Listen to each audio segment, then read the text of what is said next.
Just Delay，各位观众朋友，大家好，欢迎您收看藏人行政中央电视台本周西藏华语新闻节目，我是本期的主持人卓玛。本期的主要新闻有：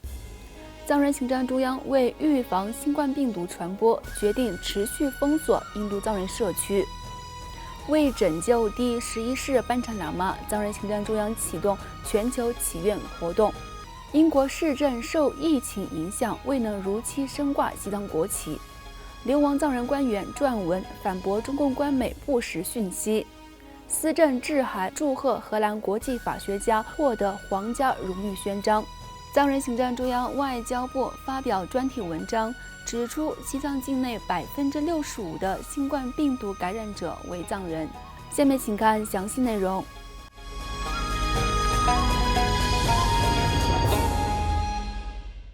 藏人行政中央司政洛桑桑格于本周四4月30号举行的例行新闻发布会上宣布，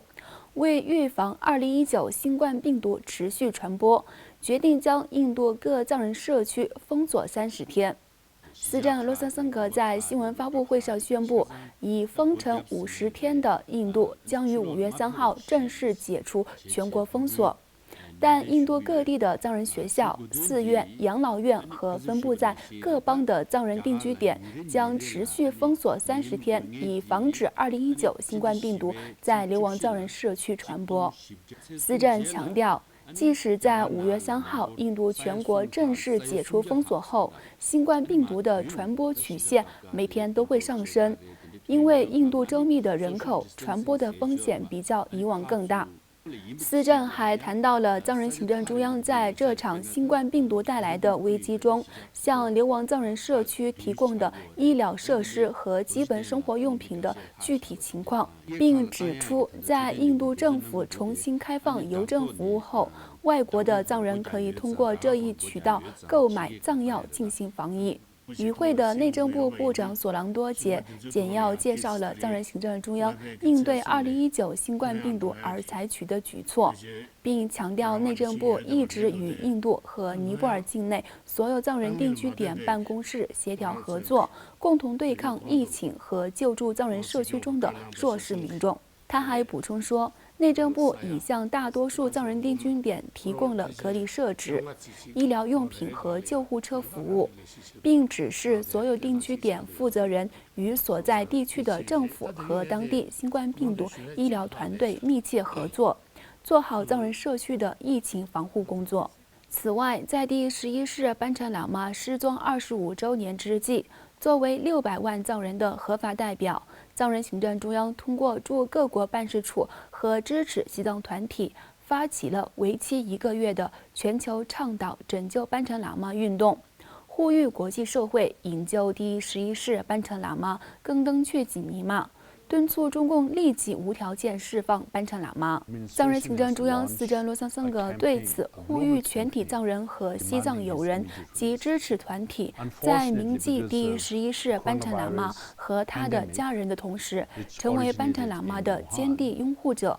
并强调，由于受到2019新冠病毒的影响，藏人行政中央将通过驻各国的12个办事处，支持西藏团体等展开为期1个月的网上祈愿活动，向各国政府，特别是联合国儿童权利委员会和日内瓦强迫失踪问题工作组提交请愿书，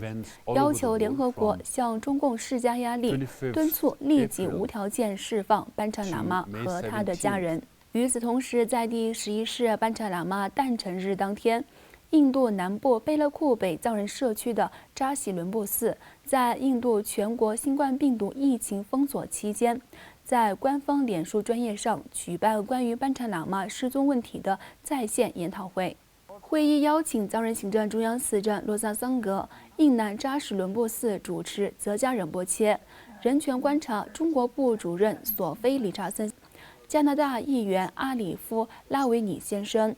美国国际宗教自由委员会主席丹增多杰博士和国际深远西藏运动主席马提奥·梅卡奇先生，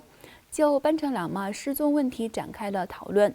并一致决定将在全球范围内发起拯救班禅喇嘛的祈愿运动。司政罗森森格在研讨会上向同样遭受中共迫害的第10世班禅喇嘛致敬，并强调10世班禅喇嘛是真正英勇无畏的爱国者。司政进一步指出，要求中共当局立即释放第11世班禅喇嘛的运动必须继续进行。我们要让他尽快与西藏人民相聚，并能够在藏传佛教界发挥他应有的精神作用。同样与会的其人权团体和支持西藏组织的代表也对第11世班禅喇嘛的失踪问题发表关注，并希望这一全球性的祈愿运动能够迫使联合国采取相应行动，并引起国际社会对班禅喇嘛失踪问题的关注。此外，美国国际宗教自由委员会和国会汤姆兰陀斯人权委员会等人权捍卫团体和支持者于4月25号第11世班禅喇嘛诞辰日当天，呼吁中国政府立即无条件释放以第11世班禅喇嘛为首的所有遭非法拘禁的藏人政治犯。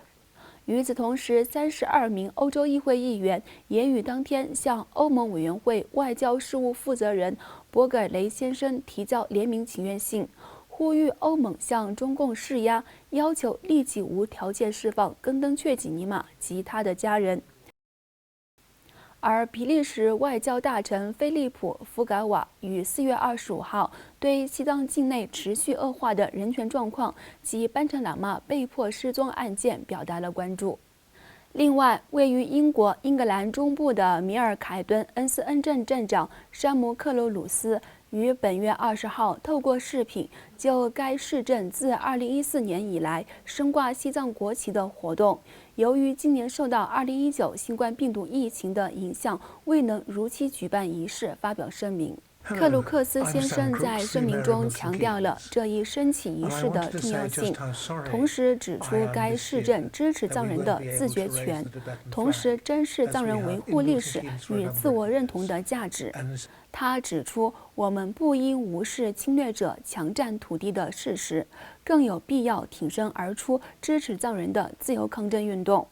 与此同时，在源自中国武汉的2019新冠病毒传播到世界各国之际，中共官方喉舌《环球时报》于本周一4月27号发表了一篇题为《流亡的藏人因为担心病毒而把目光投向中国》的文章。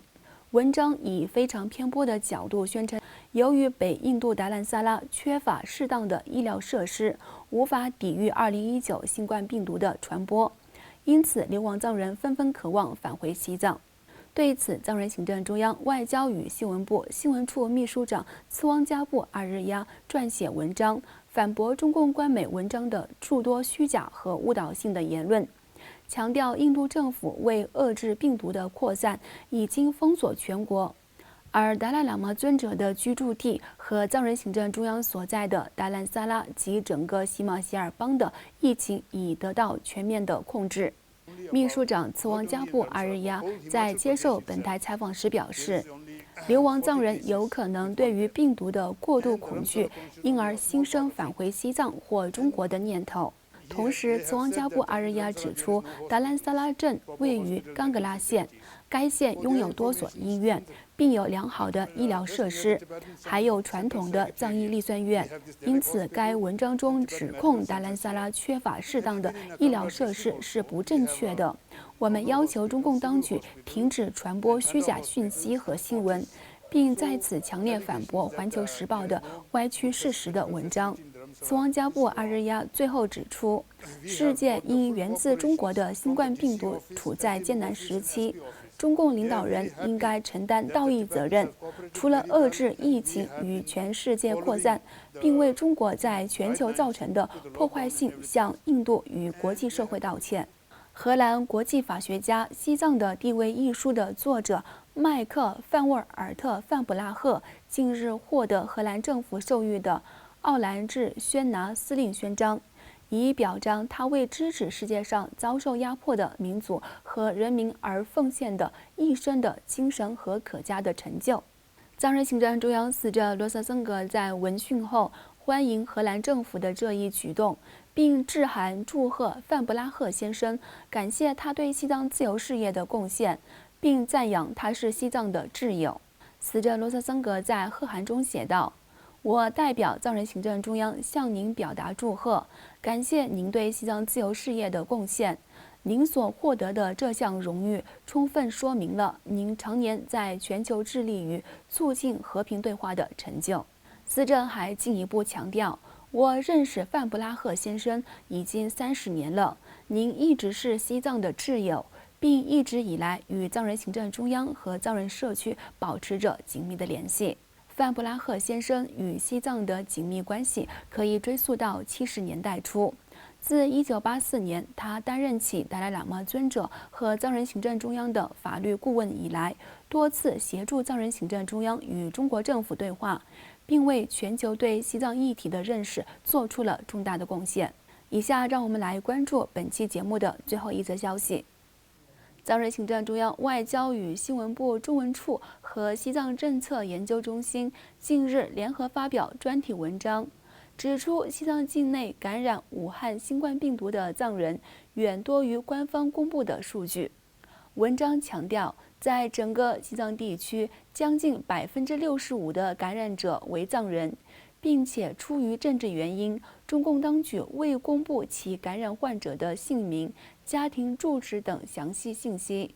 针对这篇文章的详细内容，本台采访了藏人行政中央外交与新闻部中文处的编辑谢尔宗丹增德丹。中共官方发布的新冠病毒感染数据与真实数据有一定的出入，这是众所周知的。官方发布的数据始终是以它的政治需要为出发点。以藏区而言，实际数字比官方公布的要多。我们可以从以下的几个例子中进行证明：一，4月6日，从荷兰到青海西宁的一位安姓男子被确诊为无症状的病毒感染者，但官方的数据，这个西宁市的病毒感染数据，始终没有增加，只是18人。第二，4月8日，位于西藏山南地区的桑伊市和其他几个市，进行再度对外封锁。同时指出，这一决定是受上级部门的命令。可想而知，如果没有发生病毒感染，就不需要再一次封锁了。第三，所谓西藏自治区域唯一的这个病毒感染者张某某之前，也就是说1月23日，来自武汉的有一位姓氏的男子，从拉萨机场到拉萨公嘎机场到宁夏银川机场后，因发烧、咳嗽等原因到银川人民医院进行检测，结果确诊为新冠病毒感染。此后，据说拉萨还出现了7名感染者，但因当局没有批准，而这些数字没有报道出来，官方病毒感染数据还是原来的1，没有增加。第四，目前在中国境内，在藏区，当局为了追求3个零，即零疑似病例、零感染、零死亡，大力隐瞒这个病毒感染的数据。所以我们认为，从以上的这几个例子也可以证明藏区的真实的病毒感染数据与官方的数据有一定的差距。观众朋友，藏人行政中央电视台本周西藏华语新闻节目就为您播报到此。欲了解更多有关西藏境内外的讯息，请登录屏幕下方的网址。感谢大家的收看，我们下期节目再会。